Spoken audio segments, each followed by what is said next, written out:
Pixel Therapy is a member of the But Why Though Podcast Network. Go to butwhythoughpodcast.com for an inclusive geek community offering pop culture news, reviews, and podcasts.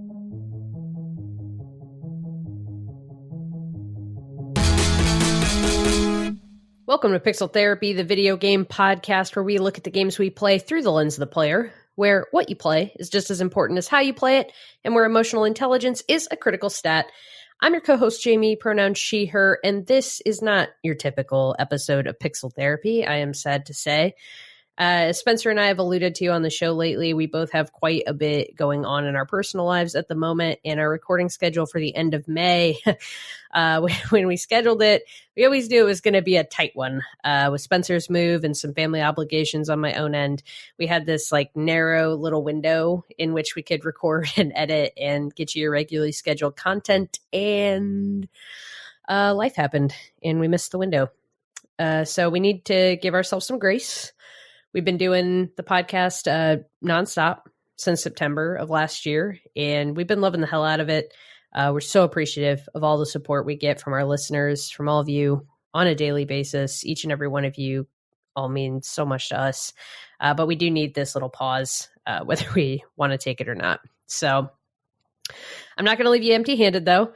I do have a little surprise for everyone. You may remember Spencer and I mentioning that we did a live Pixel Therapy episode for LI Retro's Uplink 2021 virtual convention back in February of this year. And we've had the recording in our back pocket for a minute. Been trying to figure out how best to share it with you all. So today, we're going to take the opportunity to do just that. The panel itself is just Spencer and I chatting about what Pixel Therapy is and why we started it, how gaming has functioned as a form of therapy in our own lives, times when that's been helpful, times when it's leaned towards problematic, and a bit about gaming through the pandemic and what that's meant to us. Spencer and I were so grateful to be invited to be a part of Uplink, and we were really nervous to do our first live show. So I really hope y'all enjoy listening to it. There won't be a formal outro at the end of the episode, so let me just boil it all down real quick for y'all. You can keep up with us at pixeltherapypod.com or on social media at pixeltherapypod. If you want a side quest this week, please pay attention to what's happening and has been happening to the people of Palestine and lend your support where you can. Thank you all for listening, rating, reviewing, subscribing, and just generally being thoughtful and empathetic, folks. We love and appreciate you all. Run a story mission, level up some stats, hug an NPC. Spencer and I will be back soon with some more Pixel Therapy.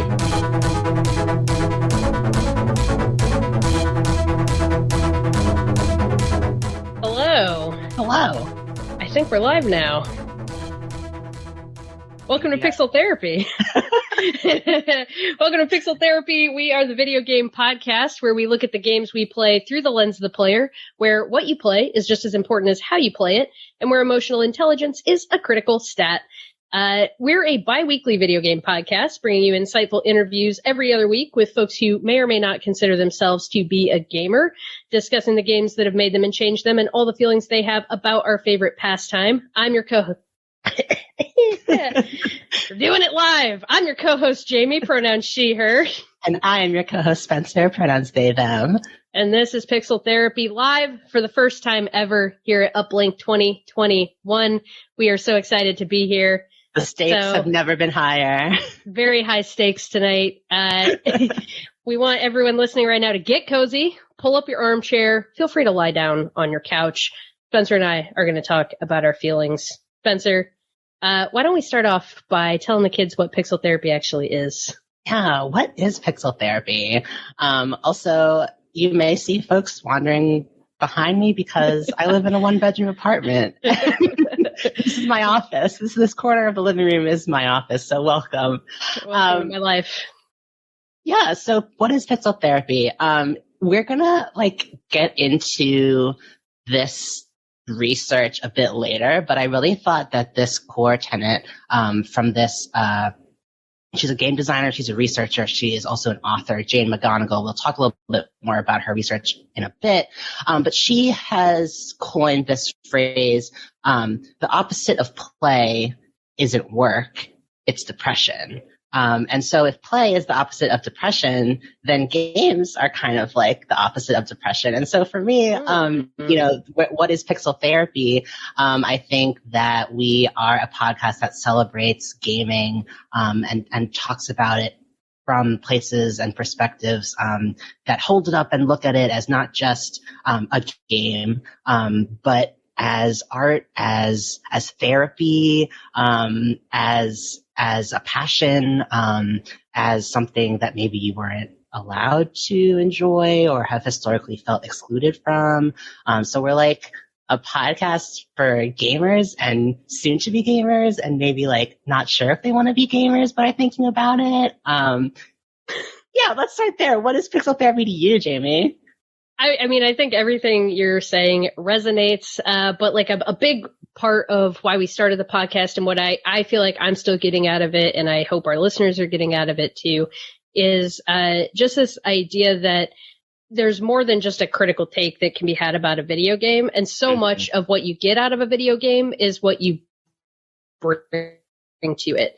The mindset that you bring to it, the identity that you have as you sit down and play that game, really influences what you actually extract from the game because they're interactive experiences. And so what we wanted to do with this podcast was really just have opportunities for ourselves to talk about the emotional experiences that we're having with games, and also invite other people who, as we say in the intro, may or may not consider themselves to be a gamer, to come on and talk about that kind of stuff with us too, because the more people you get in the room talking about how and why they play games, the more we can broaden the actual like idea of what it means to be a quote unquote gamer, which I think has become such a loaded and toxic term nowadays. Yeah. Why did we call it pixel therapy? Yeah. Well, wait, before I answer that, I wanted to, oh no, I'm doing that thing where my brain loves something you say and then the ADHD kicks in. I completely forgot what I was going to say. Gamers, like, it's so interesting how every guest we've had on the show, like we've had folks who work in the industry, we've had actors, we've had, artists, streamers, all types of academics, like therapists, all kinds of people on the show. But everyone has such a visceral reaction when you ask, like, do you identify as a gamer? And I think it just goes back to like there's so much tied up in this label. And I think people it's interesting, like, how many preconceived notions and conceptions are tied up in this label too. And even for people who, games were not a big part of their life, they had feelings about that label and what it meant to them, and their reactions to it have all been different. Right? And it's a really interesting thing. Why we call the podcast Pixel Therapy. I think I've maybe touched on this a little bit already, but like, I guess games to me are therapy. Games have been, like, when I look back at a lot of major events in my life, I feel like there was a game there in the backdrop. Like, first time living on my own in college, just kind of moving away from all I'd known and striking out on my own. Skyrim, I was playing that a lot during that time. Okay, a few years later, a partner that I had been with for several years, he and I had talked about getting married. I realized I was transgender. He walked out one day and I never saw him again. What did I play to get through that time? Horizon Zero Dawn. And that was a game that really taught me how to be alone. This summer, I've been dealing with a lot of pandemic-induced family isolation and Trump-induced isolation. Hades, a game that helped me like really process a lot of my issues and feelings about my father figures in my life. Like, I don't know, they've just been there. And I mean, maybe they're more expensive than a session of therapy, like, but I feel like in the long run, it's probably cheaper than therapy overall. Yeah, bang for your buck. Yeah, $60 for a potential, something like Persona 5 Royal, which we spent, 200 plus hours in. You only paid $60 for that. So I think in the long run, it might be a bit cheaper. And like I talked a little bit about my past and a tiny bit about the personal experience I bring to it. But like, I don't know, do you feel like your identity, does that influence your relationship to gaming? Yeah, I mean, I think it must, right? Because I agree with the central premise that like who we are influences the experience that we get out of a video game. And like similarly to you, I can think back over times in my life and the games that I was playing at different points in my life, to get me through things that like I probably wasn't really aware of in the moment, but in retrospect, I look back and as someone who loves to find the narrative in everything can be like, oh, I was resonating with this game for this specific reason. I mean, like you bring up the pandemic and Spiritfarer, which we might talk about more later, was a game that really helped me grieve, or like accept the fact that I was grieving about everything that I had lost as part of the pandemic. So as far as like my identity and what I bring to games, I mean, I have always enjoyed games for the chance to step into somebody else's shoes and explore a different aspect of myself. I think in our day-to-day lives, we're always kind of in a box of like who we're allowed to be, who we're seen, who we're like perceived as.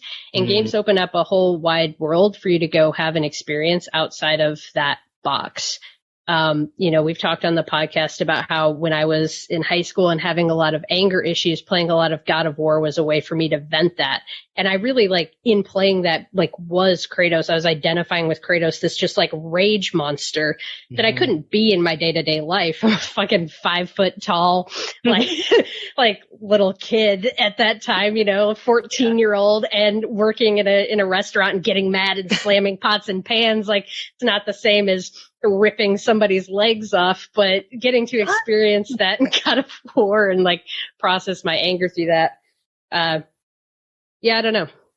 Yeah. Did I answer your question? Yeah, no, that like this, even before I ever had language, like it took me a long time to understand myself. Like I'm 27. I came out as transgender when I was 23. I guess you could say that like this narrative of like, oh, I looked in the mirror every day and hated myself. That wasn't really true. And that was kind of why I struggled so much with understanding my identity, just because like I thought that because I didn't fit this mainstream narrative of what it meant to be trans, and then that meant I was like a pretender, or I was like, just, I don't know, the things you tell yourself, like, I'm trying to be trans because it's cool.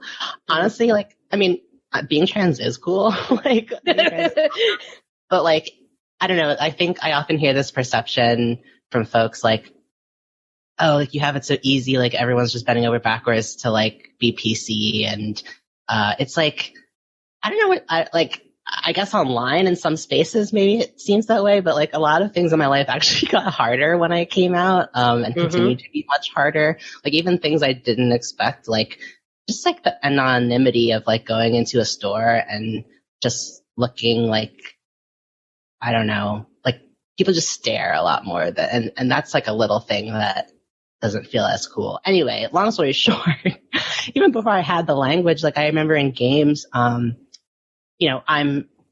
guess you could say I'm a non-binary trans man, but like I don't really have any particular, like what I'm about to say is I used to always pick boy characters in games. I never thought twice about it. I actually, for a long time as a child, like thought that it was normal that everyone just kind of imagined in their head themselves as the opposite gender, a quote unquote opposite gender, just for fun, like the side of rich inner life, I guess. But like looking back at the characters that I picked and the types of masculine characters that I thought were intriguing, like I was more into the Lynx and the Fire Emblem-esque and the Square Enix Final Fantasy kind of guys were fascinating to me. I'd never really seen that kind of masculinity portrayed before in any of the media that I was allowed to consume. And so the idea that I could not only like see these stories, but like be a part of it and like get to be in the body and mind of these characters, like I didn't understand why I was so drawn to it back then, but looking back on it now, I feel like these examples of, a fluid masculinity or like beauty that kind of went outside of standard definitions of what a man is or a woman is, or the ways that, you could be sometimes a man or be sometimes a woman, depending on what type of game you're playing. I really think that those were the places that allowed me to be resilient enough to get through living in an environment that didn't encourage that in me naturally or give me any examples externally of that. So I forget what we were talking about. Oh, how does being trans or queer influence our relationship to gaming? So I think even, games were a lifeline to me before I even understood what they were doing. And they still stand out in sharp contrast, to childhood memories. I can think back to moments where I'm playing a specific game with a specific person and how that affected me still. Yeah. Well, and I don't identify as I'm not trans. I'm cisgender, but I've always wanted to, I've always been curious about gender performance, even from a very young age. I used to dress like a quote unquote boy. I definitely got mistaken for a boy a lot when I was a young child. And games were always a place where you could go in and you could kind of be whatever you want. And so I've always gone all different directions. And I don't always play male characters or always play female characters when you're given the choice. But it's always been a space where you could just kind of explore whatever you wanted to be that day. And I've always appreciated that as someone who's never been super gender conforming.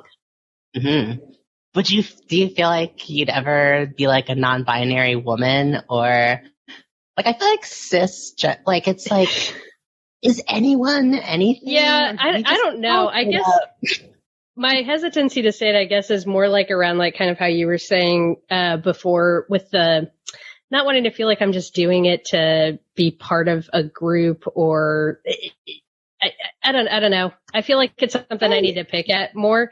But yeah, I don't like being called a lady. I can tell you that. Mm-hmm. That will raise all of my hackles. But I have no problem with she, her, even woman to some extent.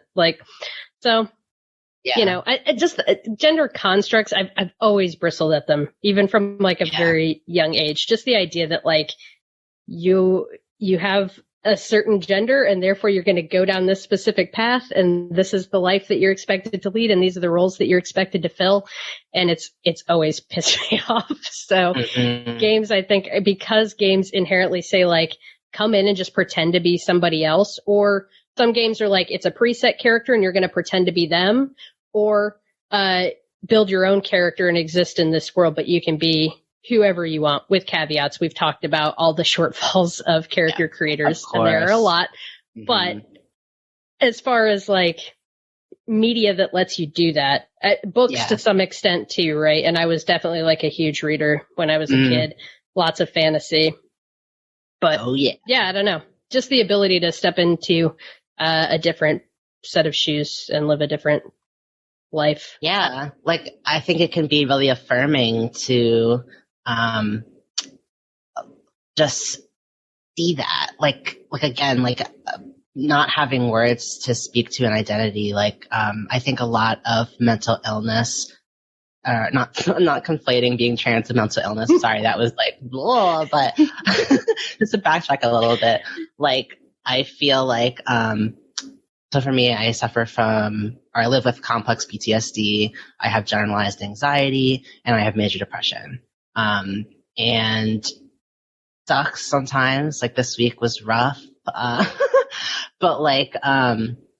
I feel mental illness can be exacerbated when you feel alone, or when you feel there's no one else who is like you, or no one else who understands what you're going through.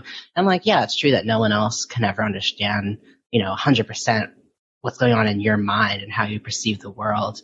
But I think those moments of affirmation that gaming can provide, the first time I was a boy character and another character addressed me that way, and the way that inside it just felt right,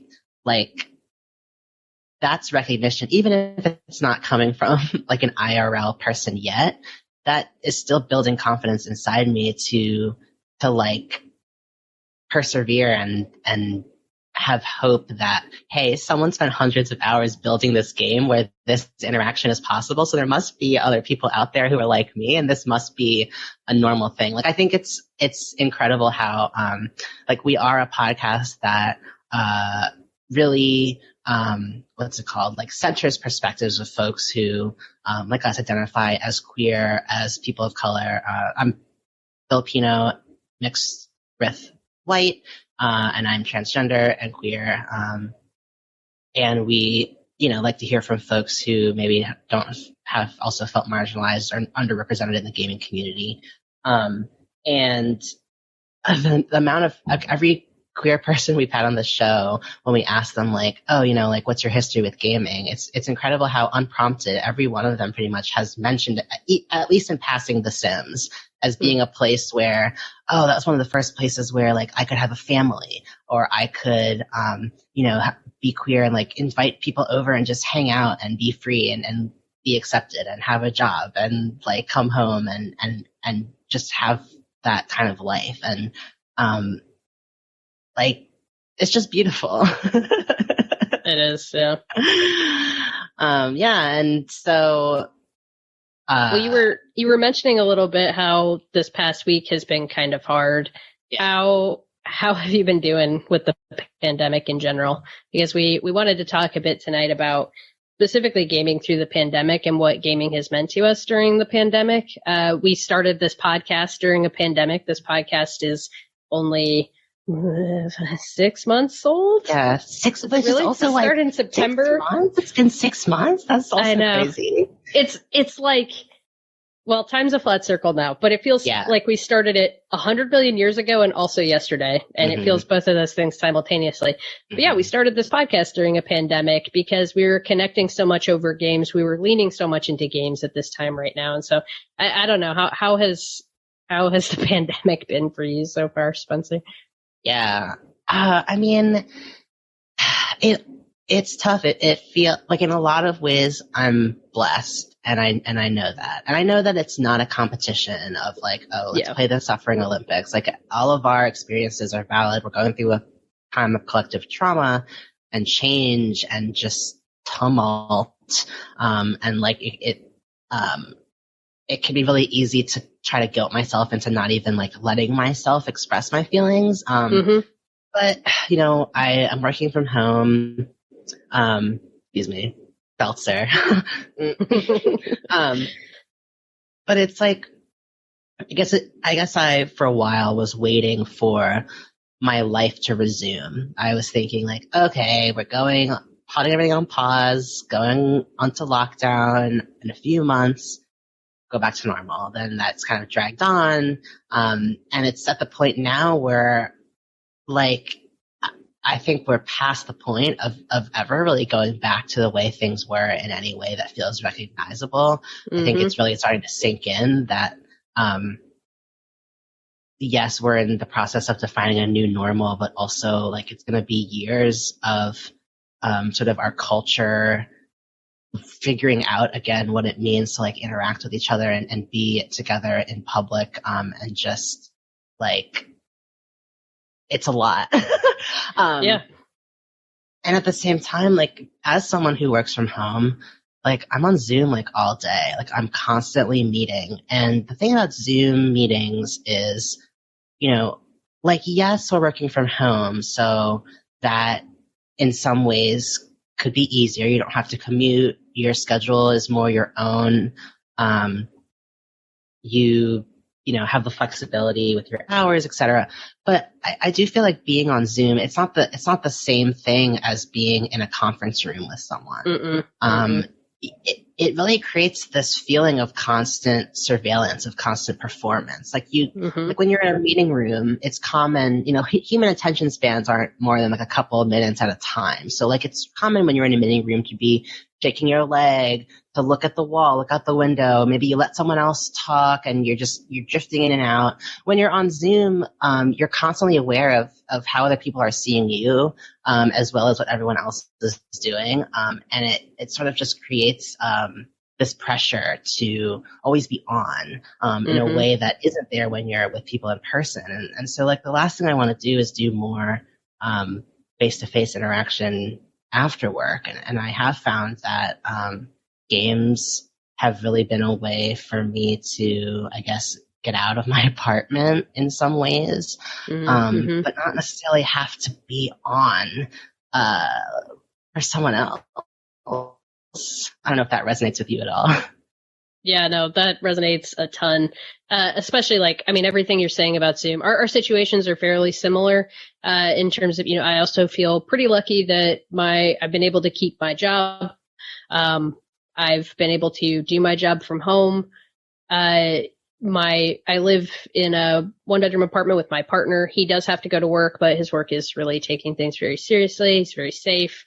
Everybody masks, they come home. So like our level of risk, both financially and health wise, has been incredibly low for this entire time. So like everything you're saying about that, like I don't feel like I have any right to complain. Like I've felt that a lot, and in different degrees at different points during the pandemic, because I know there's a lot of folks out there who have it a lot rougher than I do.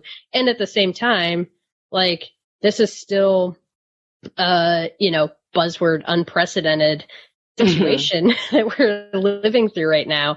And, similarly, I can still remember leaving work in March and being like, all right, everybody, we'll see you in a few weeks. And I mean, I just, want to go back and shake that version of myself that went home from work that day and be like, you need to give all your coworkers a hug, because there's people I'm never going to see again. There's people who've left, who no longer work for the company, that we had to have goodbye parties over Zoom. And it sucks. And the Zoom thing sucks. And I'm a pretty introverted person who doesn't need like the amount of social interaction that I can take in any given week. Like it's a pretty low threshold. And so I always kind of thought that I didn't really like hanging out with people, because I could do like every other weekend, maybe I can do a social hangout. What I realized is that there was so much socializing that was happening for me at work, in the office, going to meetings in person, interacting with my team in person, just being in the office space with other people, and losing that has been a huge blow. It's been a huge depressant to just my overall energy. But in the same way, because I'm on Zoom all day, which is not a replacement for like that energy that you get from just being around people. Like Zoom is a total drain. I can't, it's not like, oh, well, now that I'm not expending social energy at work, I can just hang out with people all weekend on Zoom. No, like in some ways it's even been less. So it's like, I'm both like craving human interaction and also have no tolerance for it.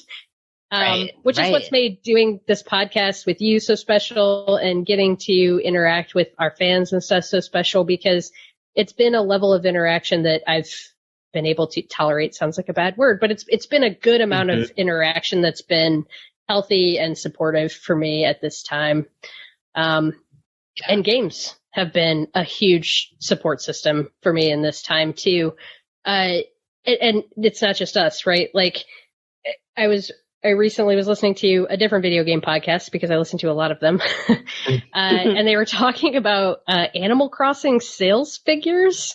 Oh, yeah. So Animal Crossing came out in March, and as of December 31st has surpassed 31 million copies. Wow. 31 million copies. And games as an industry have been booming throughout the pandemic. People, not just us, are turning to games in droves for something to do, for an activity. But I also think that we're probably not alone. I think a lot of people are getting a lot of mental and emotional support from playing games right now in this time.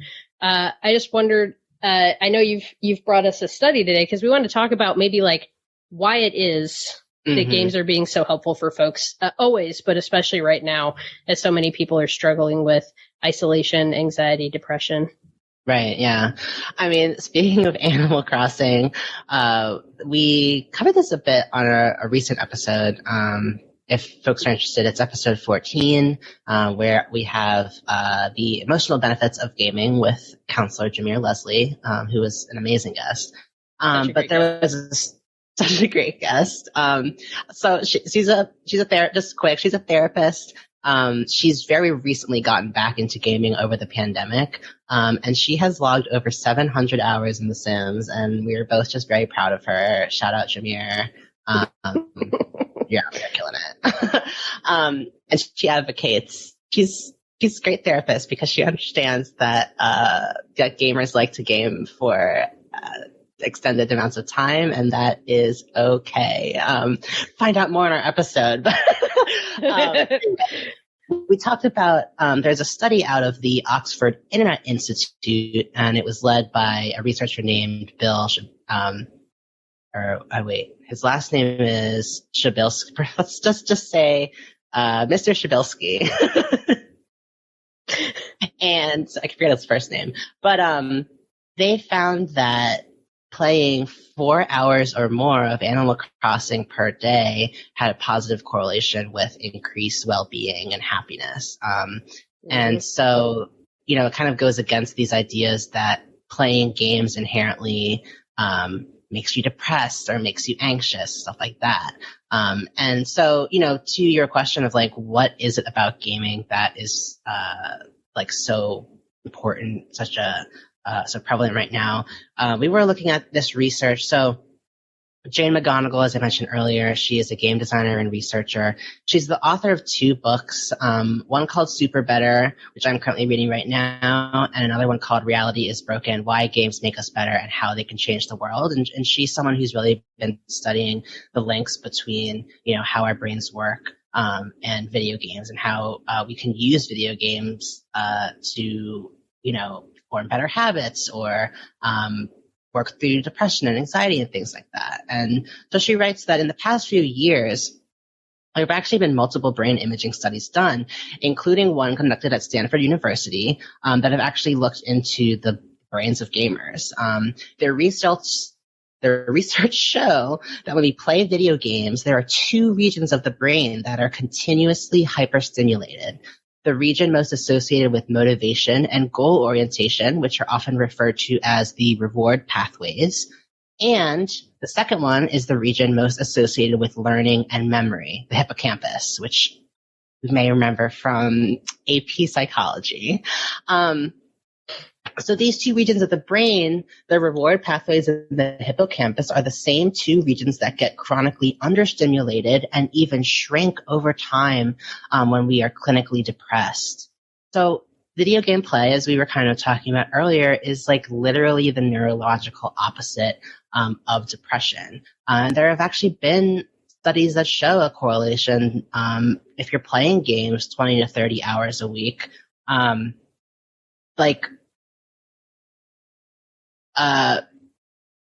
whether this way, sorry, we always joke about how the magic of editing always is kind of there. So there have been correlations in research between depression and gaming more than 20 to 30 hours a week. Some researchers originally interpreted this evidence as that video games cause depression. You're playing it so often, you're depressed, it must be caused by video games. Mm-hmm. But today, from our better understandings of how games work on our brains, a more common interpretation among researchers is that many depressed players are actually attempting to self-medicate with games. And that's why you're seeing more depressed folks playing games, because gamers know that when we're depressed, sometimes the best thing to do is pick up a game. Right? Yeah. No, I mean, I've certainly done it, and I don't necessarily advocate for it. I don't necessarily know if it's a good thing to medicate this way, but you mentioned Skyrim earlier, and that's definitely a game that I was playing at a time when it was like right after graduating from college. I had already decided that I was not going to pursue what I went to college for. And there was nothing especially bad in my life, but I just felt totally lost and like a bit of a failure for not pursuing my degree. And I just I was obsessed with Skyrim. I wasn't sleeping enough.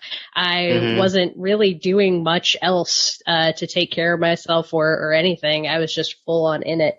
And so I can definitely attest, and I've had situations like that during the pandemic too, where I know I was, whether consciously or not, I was using games to self-medicate. What about you? Yeah, that reminds me, it just reminds me of growing up. I think I used to have a lot of shame attached to gaming because, like my mom would often say like, oh, you're so lazy. You're always playing games. The games make you lazy.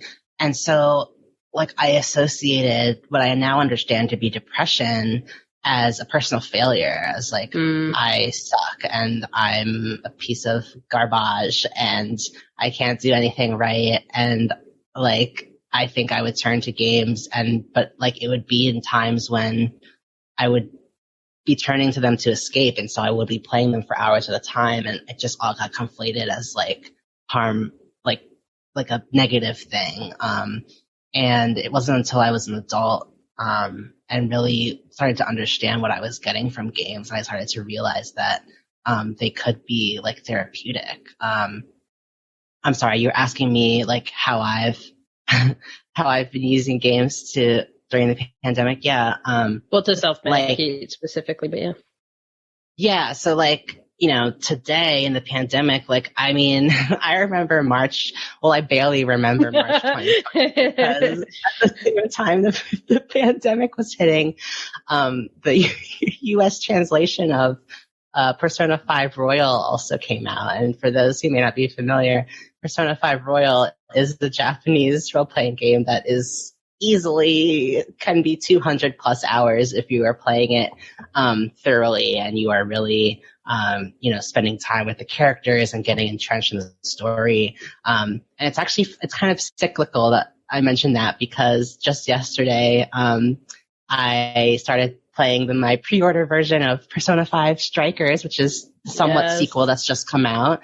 I don't know, it's just kind of funny how things come back around, but I sunk into that game. Like I remember my partner and I, this was March, so I think fear was really high. We didn't really know what was safe or what wasn't. There was a lot of conflicting information coming out about, oh, masks do work, masks don't work. You shouldn't wear masks. You should wear masks. Like dining is okay, but you need to be 6 feet apart, and like this isn't okay, and gatherings are bad, but so-and-so is still having their wedding or their party. And so there was just a lot of misinformation flying around, a lot of fear. And my partner and I were at that time living in an apartment with several other people who, had some of them were essential workers.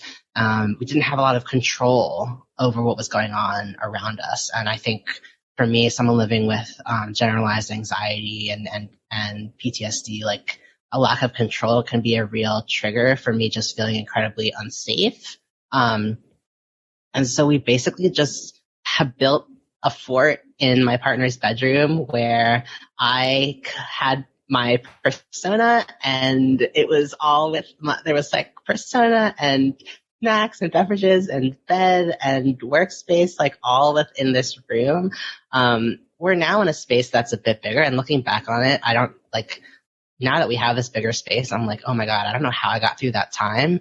But like without the game, like it's the same way that distraction is clinically proven to lower pain that you're feeling. Like if you have someone to talk to you, to distract you, like you're able to take higher amounts of pain. And I think like, with depression too, like just having this place to escape into where my goals were neatly defined and, I was surrounded by friends and, I'm so Persona 5, like, you're like a high schooler. And so it was a great escape. And I think too, it's more than that. It's not just escape when I think about gaming through the pandemic. Like, I think, I don't know, like, I think God of War. I want to. Oh yeah. I want to pick at the escape thing a little bit because this study that you found, if I can read another piece of it, they say Self-medicating with games can be a dangerous path to go down.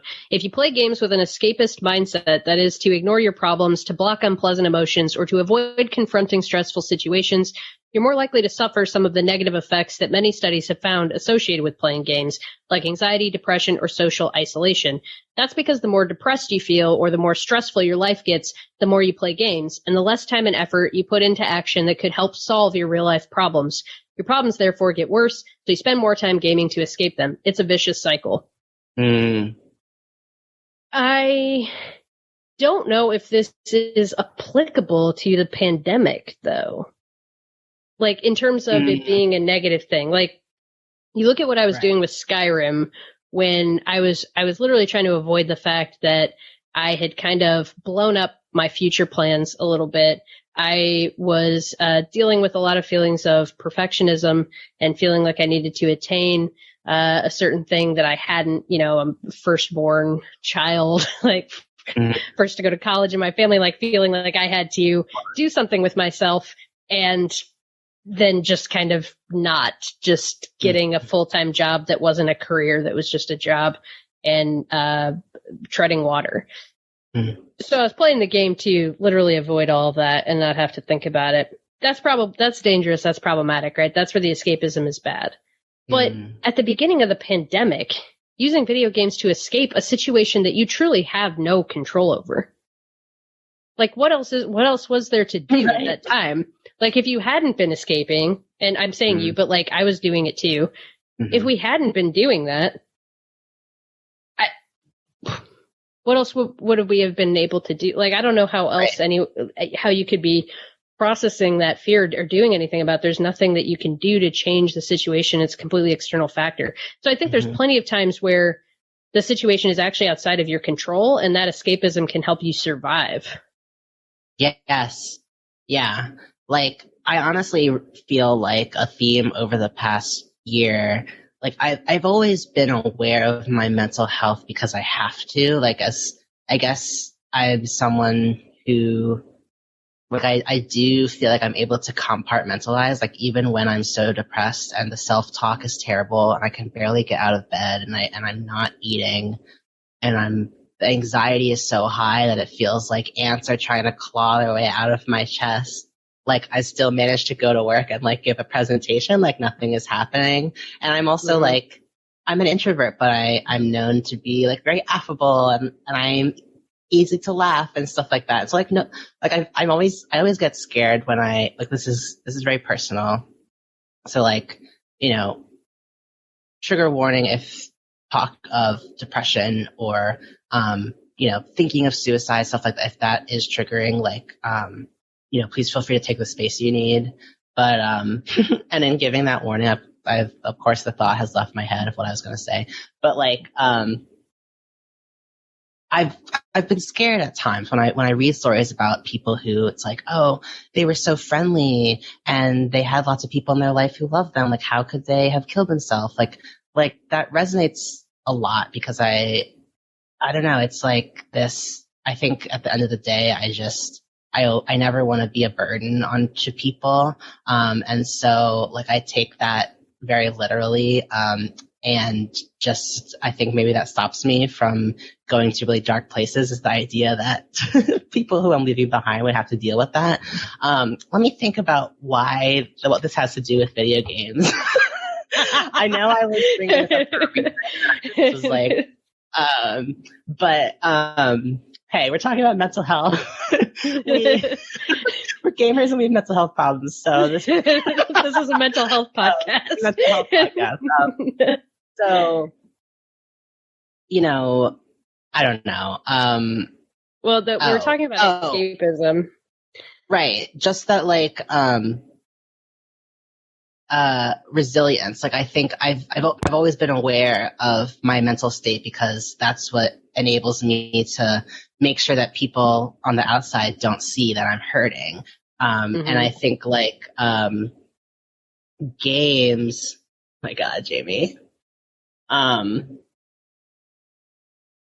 during the pandemic, like, playing Persona, playing these games, like, I think I was purposely, intentionally making the decision to go into them in order to give myself a break from doom scrolling, to give myself a break from going into my anxiety loops. And I do think I really appreciated how much games have to offer this year. I think, like the gaming industry has exploded this year and only continues to grow, just from the fact that everyone is kind of coming to these same realizations. But like, I really feel like without them, my life would have sucked this year. And that is really different from how I used to think about games, which are like, oh, it's like a hobby that I do for fun. I don't really talk about being a gamer to people because gets mixed reactions. But these days I'm like, listen, y'all, games can save lives.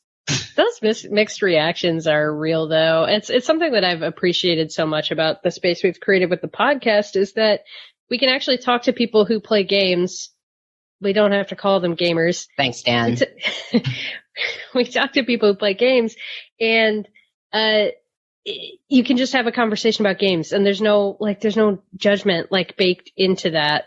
And except for like what people put on themselves, right? I don't know how many people we've talked to who have been judging themselves about a way they're interacting with games, because of how much of that gets internalized. But even, I still sometimes feel like I can't necessarily just bring it up with coworkers or whatever, or like if I do, what are they going to think of me, or how are they going to perceive me? It's even, oh my God, like even telling coworkers, like coworkers have asked like, oh, like, what are you up to over the pandemic? And I've said like, oh, my friend and I started a video game podcast. And there are some people where it's like immediately their eyes glaze over and they're like, oh yeah, okay. Like immediately discrediting what that means.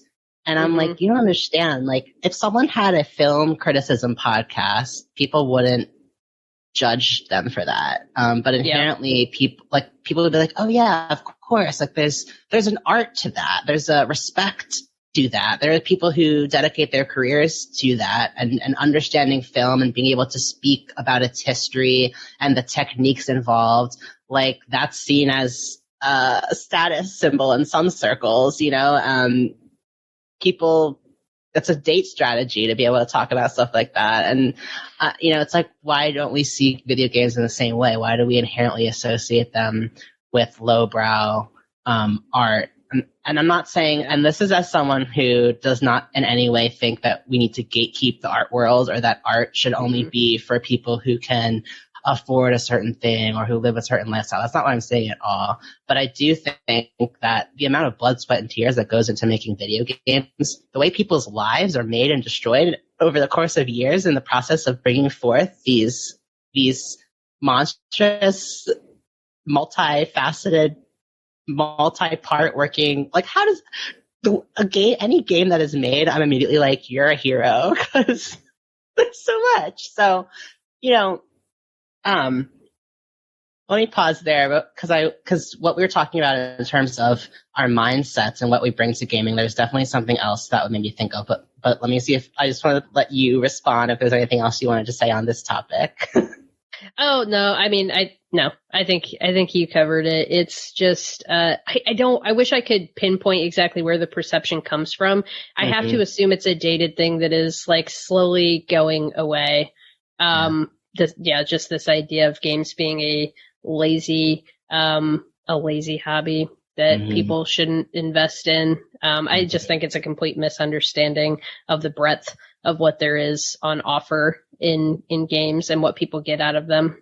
Right. So, yeah. Right. So, we're talking about mindsets, to this point of how games can be used for escapism.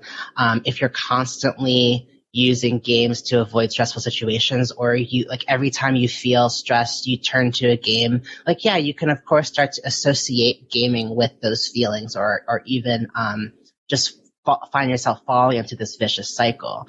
However, playing games to change our mood doesn't have to be problematic. Really, the key is to play your favorite games with a purpose, with a positive goal in mind. Examples, developing your creativity in a game like freaking Roller Coaster Tycoon or The Sims or Minecraft, learning to solve new problems and stretch your brain. And I'm thinking of games like Portal or Baba Is You, or even like The Witness, strengthening relationships with friends and family, like even mobile games that have come up now, like Among Us, Words with Friends,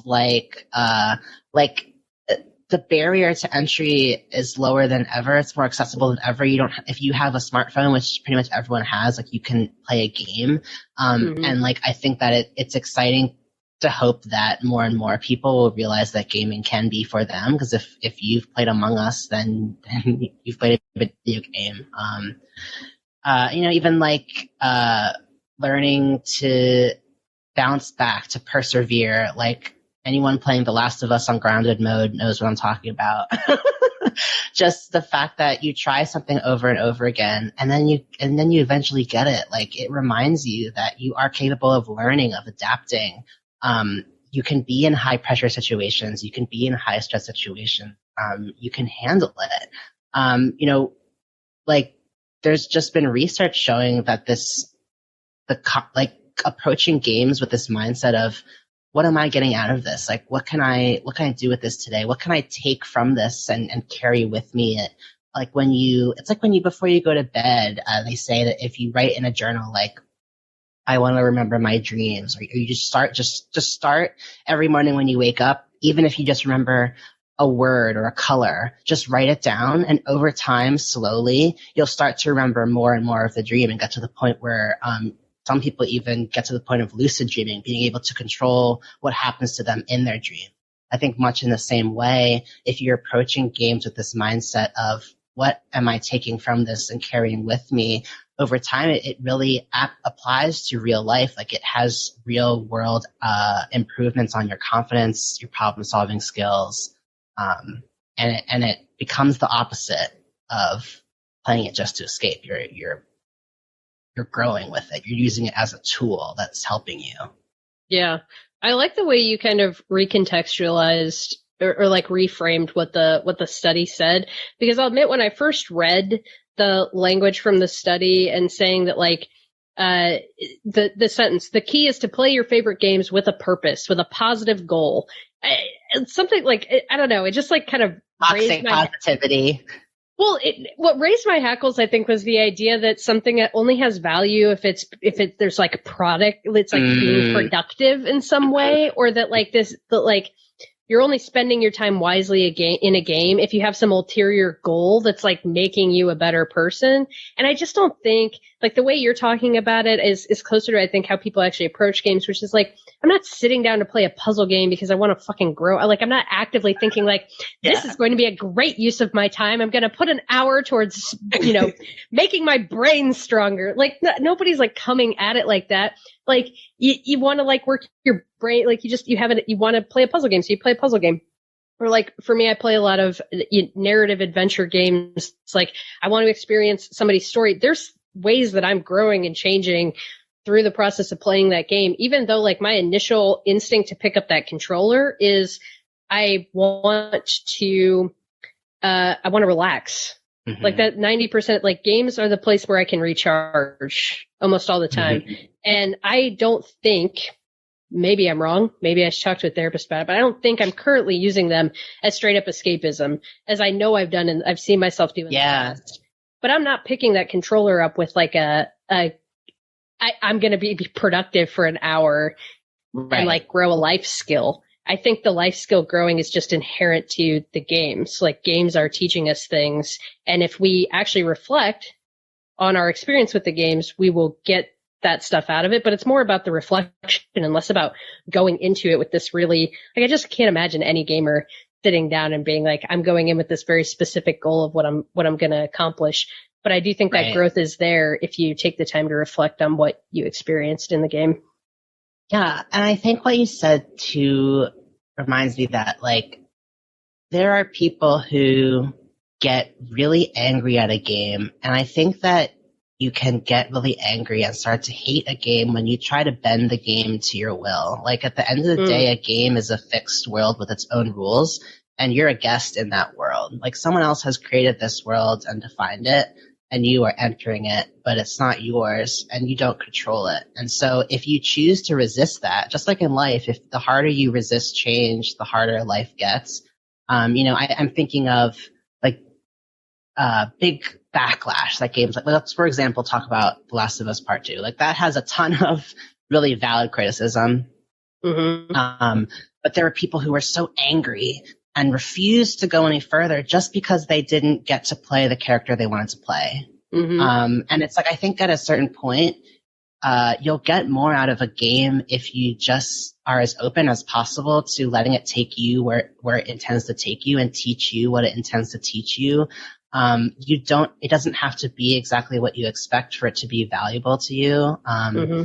And like, I think too, to this point about mindsets, it's like, I don't know, the more I just let go, and even if I'm overwhelmed at first or I'm angry at first, maybe that if I pause and think, well, maybe my anger is actually important. Like, maybe I'm learning something about myself here. Like, just because I'm feeling conflict doesn't mean that inherently the game is bad. It just means that it's challenging me or it's pushing me in a way that I'm not used to.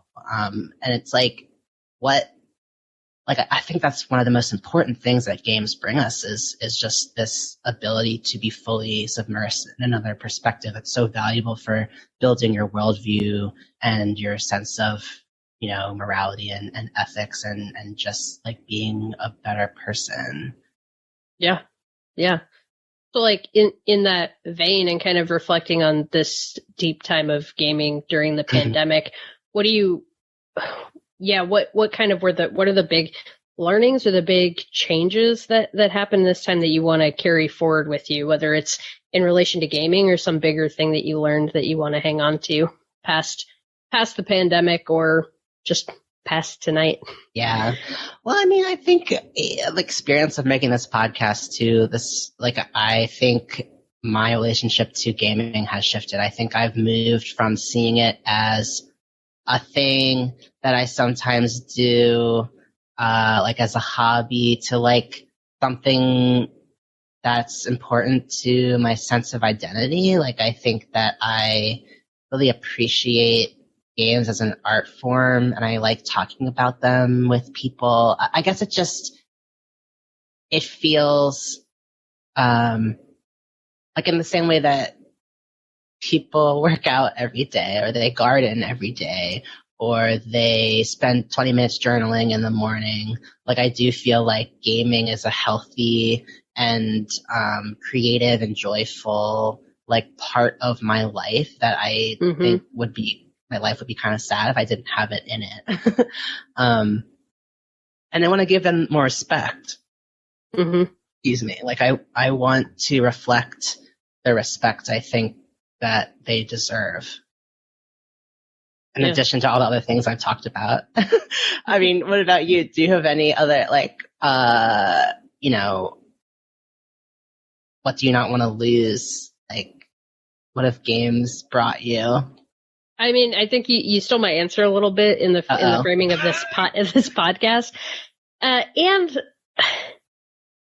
so part of it's this I guess, yeah, it all kind of comes back to the podcast because I've always played games as one of my primary hobbies, or not always, obviously, like most gamers, I've had periods of time where I've fallen off, but for the most part, I've been a gamer pretty much since post-college, and have played pretty consistently and had this hobby, this thing that I participate in.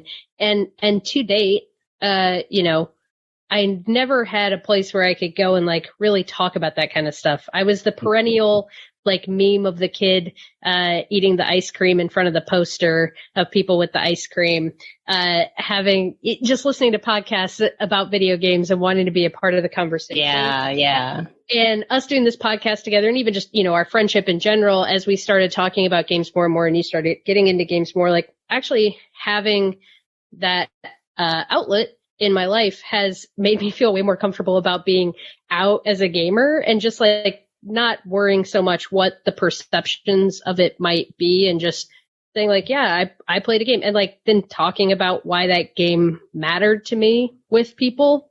And if they still want to think after hearing that was a waste of my afternoon, then I guess that's on them. But at least I'm putting that out there, and it's actually helped me find like more people who are interested in talking about games. Like, there are people in my life and that I was interacting with that had this interest that were also not saying anything about it. And so it's kind of, it's just opened up a whole new social avenue for me, and it's helped me appreciate gaming even more and just have a deeper understanding of what it does for me and how I'm using it. Yeah. That's beautiful. And and like, it's also great to hear from listeners. Like, we have had listeners reach out and be like, listening to your podcast encouraged me to pick up something I hadn't played in a long time, or it reminded me of a memory of a game that was really important to me, or it made me realize something about myself that I never attributed to gaming before. So it's just really beautiful to see that happen. Yeah, absolutely. Well, geez, I mean, this hour has flown by. But yeah, that's pretty much our time for today's session of Pixel Therapy. Thank you to everyone who's been here watching us live. We hope that listening to our thoughts and feelings gave you some thoughts and feelings of your own. If you like what you heard here live today, please come check out our website, pixeltherapypod.com. We're about halfway through our first year of doing this podcast, as we mentioned before, and we have 14 episodes out that you can find on our website to check out. Plus links for other places to listen to us and a link to our Patreon, because if you're interested in getting a monthly bonus episode or other ways to get involved with us directly, we do have the Patreon there. You can come check that out. Follow us on Instagram at Pixel Therapy Pod. I'm way better at Instagram than Twitter. Well, actually, follow us on Twitter because we need more Twitter followers. But Pixel Therapy is also a happy member of the But Why Though podcast network. So you can support us by supporting them and heading over to butwhythoughpodcast.com. Though is spelled with a THO. Take a peek at the inclusive geek community they are building around pop culture news, reviews, and kick-ass podcasts just like yours truly. Yeah. First, I just want to give a quick shout out to Dan in the chat who's dropped us a couple messages. Thank you, Dan. Thanks for watching. Glad you enjoyed it. Dan.